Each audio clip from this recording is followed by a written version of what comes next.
Ontario marijuana producer says that many Canadian workplaces aren't ready for legalization. Now, Ottawa is still ironing out the details, but according to the VP of HR for MedRelief, so apparently are employers as well. Jason Fleming points to a lack of definitive testing, and he says many employers have not educated staff on new policies. Speaking from the World Cannabis Congress in New Brunswick this week, he says urine and saliva tests can detect THC, but that doesn't indicate active impairment, as it can take between 24 and 48 hours for THC to clear the system.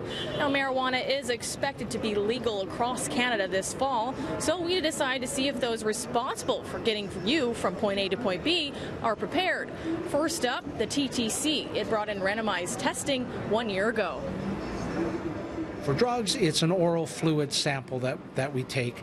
That is not an immediate test result. That takes 3 days to come back. The oral fluid technology that we use, we believe is extremely accurate. The science has proven. It takes 3 days, though, to come back. Our threshold is 10 nanograms for oral fluid. That's not blood.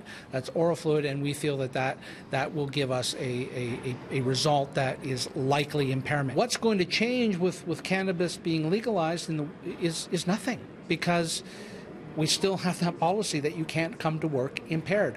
What you do on your own time is none of our business, but you can't come to work drunk, and you can't come to work stoned. In the year the TTC has been testing, 44 employees have tested positive for drugs or alcohol. Marijuana made up the largest portion of positive tests, 21 out of 44. The union unsuccessfully tried to get an injunction to stop the testing, but it's still in arbitration. For Metrolinx, however, randomized testing is still considered illegal, but they say it can do post-incident testing on top of its current education programs.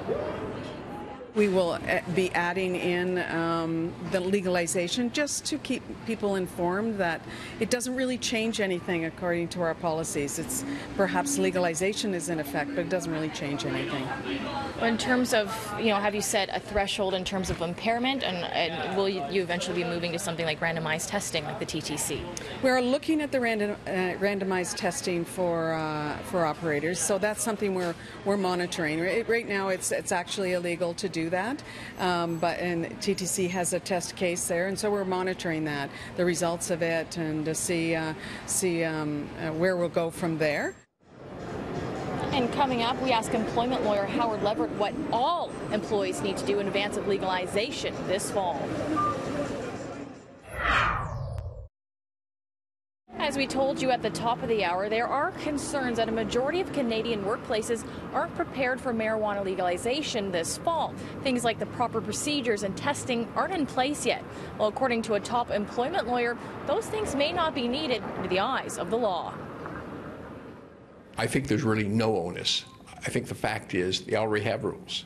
They have rules against drinking and being intoxicated in the workplace, and nothing changes. People have this misapprehension that because marijuana is illegal, all of a sudden people can smoke up or come into work intoxicated. Alcohol is legal, but people can't come into work drunk. Nothing's different, and not even medical marijuana is different. But in terms of alcohol, we have widely accepted figures of what is the level of impairment. Does that exist for marijuana, and is it up to the employer to have in their policy 0.07 is the impairment level for us, and that's, that could be a fireable offense? Well, the problem is you're never really going to know, because there's no testing that's allowed either for alcohol or drugs in almost 98% of Canadian workplaces. So the rule is going to be, just as it is with drinking, you can't come to work intoxicated. Employers are not going to have to go through the silly niceties of saying, well, I think it's 0.07, not 0.06 or 0.08. They can just say, we're not going to have any of it. You're not going to smoke marijuana in our workplace, and that will be enforceable by a court. And he adds that a witness alone is enough to get a person terminated for using alcohol or drugs in the workplace.